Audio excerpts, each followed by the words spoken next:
दोस्तों, तो क्या आपको पता है कि रूट टू अपरिमेय संख्या क्यों है? तो चलिए आइए देखते हैं। यहाँ से हम लिखते हैं हम मानते हैं कि रूट टू परिमेय संख्या है। माना रूट टू एक परिमेय संख्या है।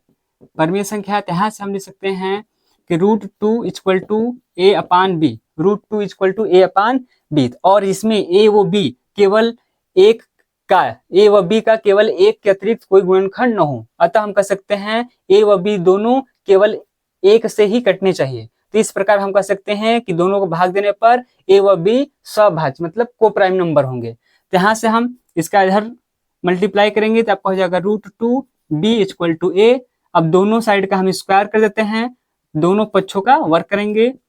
दोनों पक्षों का वर्ग करेंगे तो वर्ग करने पर क्या होगा, यहाँ से हमको मिल जाएगा आपका इसका वर्ग होगा तो 2 हो गया, इसका होगा B square equal to A square.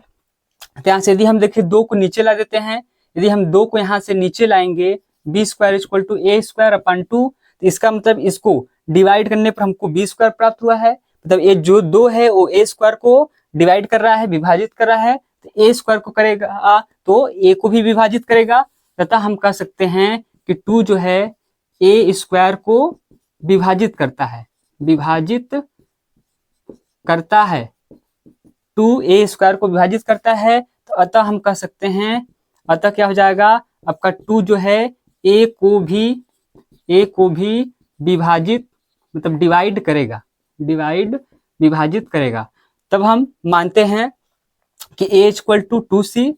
ठीक है, ये हमने एक नया मान लिया ए इक्वल टू 2c। अब यहाँ पर हम इसमें रखेंगे, यहाँ से रखने पर क्या हो गया आपका ए मिलेगा आपका 2b स्क्वायर इक्वल टू ए का वैल्यू रखेंगे तो 2c का होल स्क्वायर हो जाएगा। यहाँ से हो गया 2b स्क्वायर इक्वल टू 2 का स्क्वायर करेंगे तो 4, ये हो गया c स्क्वायर। तो यहाँ से b स्क्वायर इक्वल टू एक हल करने पर आएगा 2c स्क्वायर। तो यहाँ से 2c स्क्वायर यदि हम 2 को यहाँ पर लाते हैं तो इसका मतलब क्या हो जाएगा कि अतः जो है 2 है b स्क्वायर को विभाजित करेगा, विभाजित करता है, विभाजित करता है। तो जो 2 है बी स्क्वायर को विभाजित करता है। अब बी स्क्वायर करता है तो हम कह सकते हैं कि बी को भी विभाजित करेगा।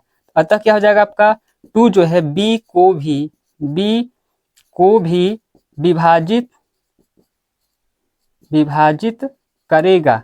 ठीक है, विभाजित करेगा। तो अब हम ऊपर हमने माना था कि जो ए और बी है इसका केवल एक के अतिरिक्त कोई गुणनखंड नहीं है, केवल एक से ही कटना चाहिए।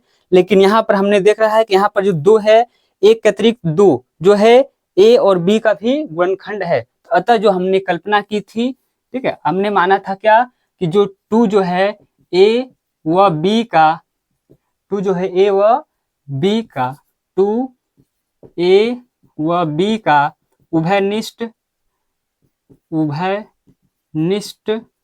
गुणनखंड है। अतः हमारी कल्पना क्या थी, गलत थी। अतः हमने त्रुटिपूर्ण कल्पना कर ली। अतः हम कह सकते हैं अतः रूट टू अपरिमेय संख्या है, रूट टू अपरिमेय संख्या है। तो कैसी लगी आपको जानकारी? धन्यवाद, जय हिंद।